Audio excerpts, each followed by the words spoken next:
Be Wealthy and Smart, episode 554.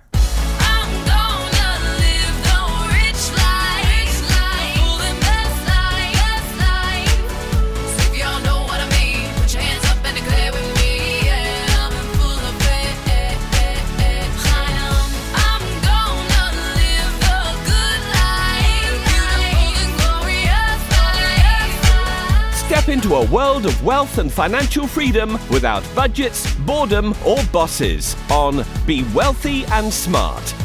And now, here's your host, Linda P. Jones. Welcome to Be Wealthy and Smart. I'm Linda P. Jones, America's Wealth Mentor, empowering women and men worldwide to financial freedom. On today's show, we're going to talk about 7 habits to become a millionaire. And I love to talk about this topic because there's definitely articles I see that I pass on and I decide, nope, I don't agree with what people are saying is required to become a millionaire in that article, so I don't share it with you. And in this particular article, I did agree with everything that they said. So I do vet these articles and see if they jive with what I believe to be true and with my own experience. But I just want you to know, I don't always agree with every article out there. I only bring you the ones that I really think have the correct advice in them. So this article comes to us from Fast Company. It was written by Stephanie Vaza, and she called it 7 Habits of Self-Made Millionaires, and says, most millionaires aren't born, they're self-made. In a survey by Fidelity Investments, approximately 80% of people who have a net worth of $1 million or more did it without a trust fund or without an inheritance. As the classic Smith-Barney commercial from the 70s used to say, they make money the old-fashioned way. They earn it. They also have habits that help them accumulate wealth. Your habits are the reason why you're rich or poor, says Tom Corley, author of Rich Habits, The Daily Success Habits of Wealthy Individuals. In fact, it's often 2 or 3 habits that separate the wealthy from those who are financially challenged. Corley has studied millionaires for 12 years and says many of them share the same daily practices and beliefs. Here are 7 habits of self-made millionaires. Number 1, they read. Self-made millionaires are readers, and Corley says this is the number 1 habit to adopt if you want to become wealthy. According to his study, 85% of millionaires read 2 or more books a month, and they choose books that help them grow, including topics like careers, biographies of successful people, self-help, health, current events, psychology, and leadership. The key to success in life is growing your knowledge base and skills, says Corley. Devote 30 minutes or more each day to learning by reading books. If you do, it will set you apart from the competition, as most people do not read. All right, I'm going to put my 2 cents in here. I think that reading is great. I think it depends on what you're reading, because obviously if you're reading financial books and investment books, that could help you get to a higher compounding rate, which is getting your money working harder for you, right? So getting your money compounding is part of the wealth building formula that I've talked about in You're Already a Wealth Heiress, Now Think and Act Like One, which is made up of money, compounding, and time. That's the wealth building formula. So you need to have all of those things. And if you don't have a lot of money, then you need to have a higher compounding rate or more time to invest. So I kind of disagree with him a little bit. I don't think you should just read self-help books or health books or current event books. I think if you read books about your business, if you're an entrepreneur, which can help you compound at a higher rate, or if you read investment books or books about personal finance, I think those definitely can help you become a millionaire. But just reading a book for the purpose of reading, I really don't agree that any book is going to help you become a millionaire just because 85% of millionaires read 2 or more books a month. From a young age, I was always fascinated and wanted to really learn a lot. So reading Think and Grow Rich and reading other personal finance books were always something that I enjoyed doing. And now we have things like podcasts and videos on YouTube and things like that. So you have much more variety to choose from. You don't even have to read anymore. For goodness sakes, we have audiobooks. So you can just listen to the book as well. So just making good use of your time and making sure perhaps when you're driving in the car, you're learning and using your downtime as learning time, I think is a really smart thing to do with your time. All right, number 2, they pursue things that interest them. People often enter careers for the stability factor, but wealthy people pursue their interests. They put their ladder on their own wall, says Corley. When you're passionate about what you're doing, you work harder. Well, I agree with that, and I've often talked about connecting your passion and your purpose together with what you love to do and your lifetime career. That way, when you're working, it doesn't feel like work. You're having a good time, you enjoy it, and you're not in that trap of people who really hate their jobs so much that they just can't wait to retire. And unfortunately, they scrounge and live meagerly, literally turning off the heat, not eating certain things, not doing certain activities because they put money as such an important priority over everything else because of the pain of going to that job every day. So rather than that, let's find something that you enjoy that doesn't kill your soul, that you can connect with on a soul level and really enjoy it. So make a career change if you're that miserable so that you can enjoy life, because there's no guarantee of how many days we have on this planet. Trust me on that. I know, having been widowed and my husband having no idea that one day he would lose consciousness and not ever come back to this world. So really, we have to enjoy every day. We can't take it for granted. And that means you've got to connect in with what makes you happy every single day. Don't make money so important that you are enduring misery every day for money, okay? Let's not do that. That's bad for your health. It's bad for your mental health, your physical health. It's bad for your family. It's just no good all the way around. I hate to see that. Number 3, they find a mentor. 93% of self-made millionaires in Corley's study attribute their wealth to having mentors. Finding a success mentor in life is one of the least painful ways to become rich, says Corley. It can put you on the fast track to success. Corley says there are 5 types of success mentors. First, parents. Parenting is very important when it comes to being a millionaire. Parents are your first mentors. If they teach children good daily success habits, they'll struggle less in life. I want to pause there and say I completely agree with that. But unfortunately, we don't control who our parents are and the habits that they teach us. So we can't rely on that. If we have great parents that teach us great habits, fantastic. But not everybody does. So we have to take it upon ourselves to find other mentors. So let's see what else he recommends. The second thing are teachers. Teachers can reinforce the mentoring children receive at home from their parents or step in to provide the success mentoring absent at home. Yeah, well, definitely there are some good teachers that can help with mentoring, but unfortunately in our school system, we typically don't teach a lot about personal finance. So even if you have a good teacher, that's not necessarily going to be a good financial mentor for you. Let's see what else he recommends. Career mentors. Finding a mentor at work you admire, trust, and respect can lead to success in life. Choose someone at least 2 levels above your rank. Okay, well, I agree with that. If you have someone at work that can help you as a mentor, I think that would be a really great step. He also recommends book mentors. Mentors don't have to be real relationships. Sometimes the best source are found in books, particularly books about successful people, says Corley. Well, I definitely agree with that. As I was just saying, there's tons of great books out there and so many that inspired me in my life. And if you want to know my favorite financial books, I have that on my website at lindapjones.com, my 10 favorite financial books. But really, it's a matter of just getting more interested in finance and making those tweaks and doing those right things that get you closer to your goals. Staying away from bad habits and moving toward good habits, a lot of which we've talked about on this podcast. And finally, he suggests as a mentor yourself. Also called the School of Hard Knocks, you can mentor yourself by learning from your own mistakes. This is the hard path to success because those mistakes and failures carry significant costs in both time and money, says Corley. But this is also the most powerful type of mentoring you can get because the lessons you learn are infused with intense emotion and never forgotten.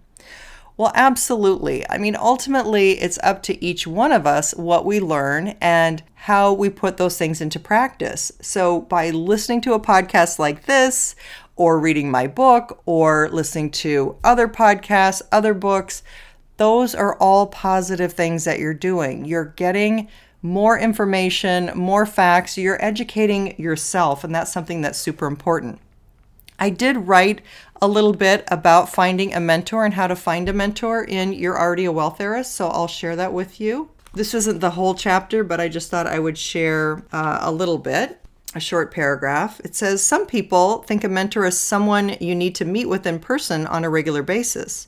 A mentor does not have to be someone teaching you in such a direct way. A mentor can be a role model, author, blogger, or podcaster.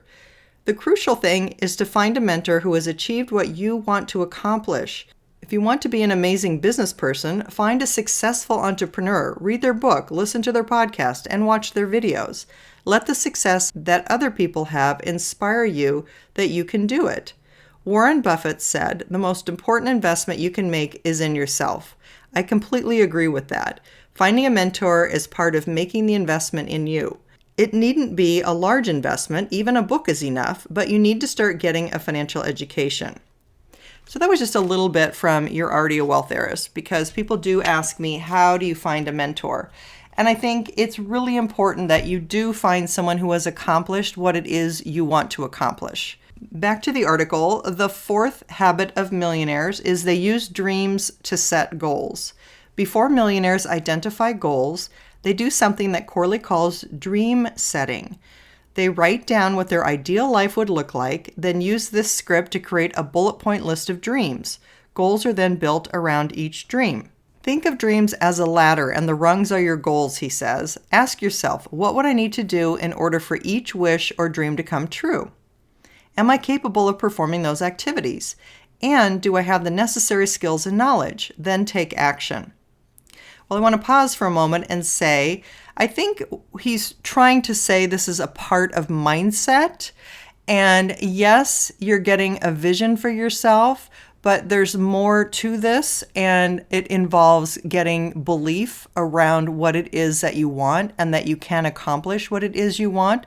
The certainty around your goals, I think, is really important, and that goes along with scientific evidence that I've shared on the podcast before. I talk a lot about mindset, so if you haven't listened to my mindset podcast, go back and listen to those, because there's an awful lot I have put together on mindset. And it is step one of the 6 steps to wealth, is creating a wealthy mindset. I think he just touches on something here, but there's more to this that I've spent a lot of time talking about. So I'm not going to go into it here. But definitely, if you're not familiar with mindset and the importance of mindset and exactly what to do to help get rid of those blocks and help yourself have more belief and certainty, get rid of fear, all of these things, get rid of negative beliefs, I've talked a lot about that in earlier podcasts, so check that out. Number 5, they write to-do lists. Goals are only goals when they have 2 things, 100% achievability and physical activity, says Corley. Millionaires break down goals into physical action steps that make up their to-do list, and many have lists that follow a habit. Millionaires process success, says Corley. When you create processes, you don't have to think, which takes energy and contributes to decision fatigue. Habits are valuable because the brain fuel can be used to do something else. Number 6, they create multiple streams of income. Self-made millionaires do not rely on only a single source of income, says Corley. Instead, they develop multiple streams, and most have at least 3. 65% had 3 or more streams of income that they created over time. Diversifying your source of income allows you to weather the economic downturns that always occur in life. Revenue streams include real estate rentals, stock market investments, annuities, private equity investments, part ownership in side businesses, ancillary products or services, and royalties. Number 7, they avoid time wasters. Millionaires believe money can be recouped, but the bigger risk is wasting time. When we invest our time in anything, it's lost forever, says Corley. Yet because we are all given what seems to be an abundance of time, it has very little value to us.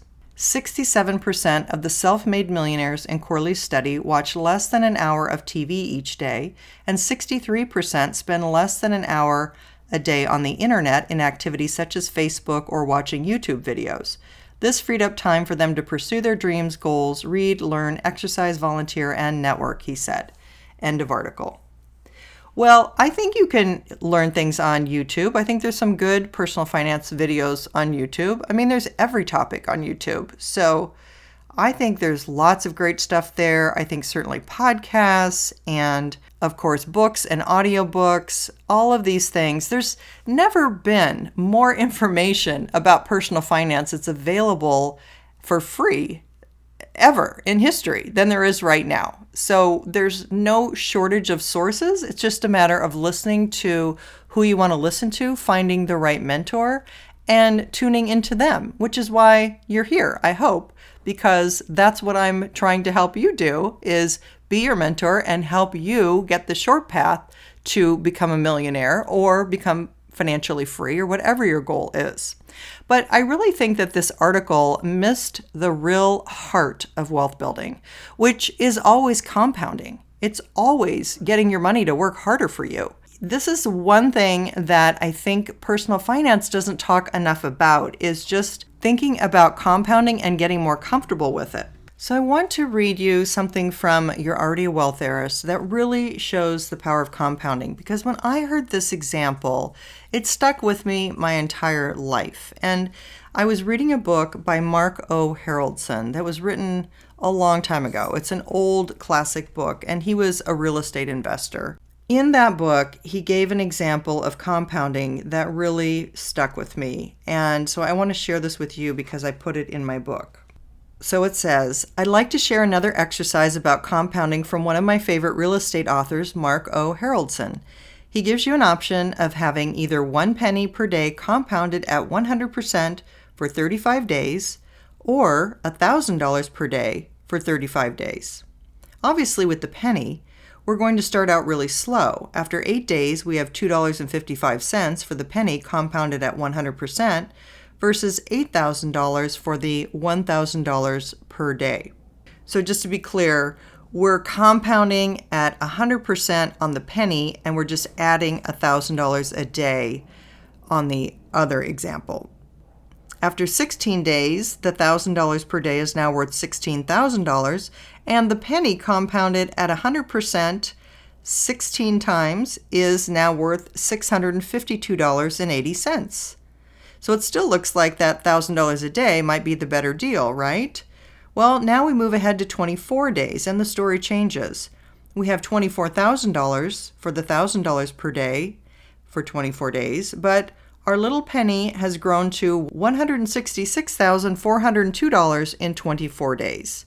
On the 35th day, we have $35,000 from the $1,000 per day investment, but our little penny is not so little anymore. It has now grown to $339,456,652.80, or 1/3 of $1 billion. How did it work? Remember that compounding starts out slowly, but then turns into a parabolic curve. We have a lot more money because we are compounding at 100%. What this means is that it doesn't matter how much money you start with. If you have enough time and the right interest rate to compound, you can almost become a billionaire. And then I want to skip ahead a little bit to another paragraph, and it says, compounding equals wealth building. The two are synonymous. Get comfortable with different types of investments and the rate at which they can compound. It is one of the principles of wealth that I really want you to understand. The rate that you compound at is crucial to your wealth building, and that is what is going to create your wealth. The only way to do that is to let it continue to grow in the money engine that you choose. Another principle is that if you can, add money to your nest egg each year as long as you're not making withdrawals. Additions will get you to your goal even faster. So that's from You're Already a Wealth Heiress. And the heart of wealth building is really compounding, and I really try to stress that on the show. And that's why articles like this sometimes frustrate me, because they can leave out the literal most important piece of becoming a millionaire. So I've put it in there for you, so now it's not left out. But these other things I think are solid habits that will help you also get to your financial goals. If you haven't yet subscribed to Be Wealthy and Smart, please hit the subscribe button and you'll be updated as soon as new podcasts are available, and share it with family, friends, and help me get the word out globally about this podcast, because wealth principles are really classic. They apply no matter where you live, what you're doing. The amount of money you make might vary, or what your currency exchanges into might be different. But the principles that I share of wealth building are really universal. So if you haven't dug into some of my past podcasts, I invite you to check them out. Use this as your learning library. Allow me to be your wealth mentor and help you get to financial freedom faster. I will put a link to this article in the show notes and on my website on the podcast page. That's all for today. Until next time, live the good life and be wealthy and smart. Thank you for listening to Be Wealthy and Smart with Linda P. Jones. Share the wealth and tell your family and friends about the show. Check out our website, blog, and social media for more riches at www.bewealthyandsmart.com.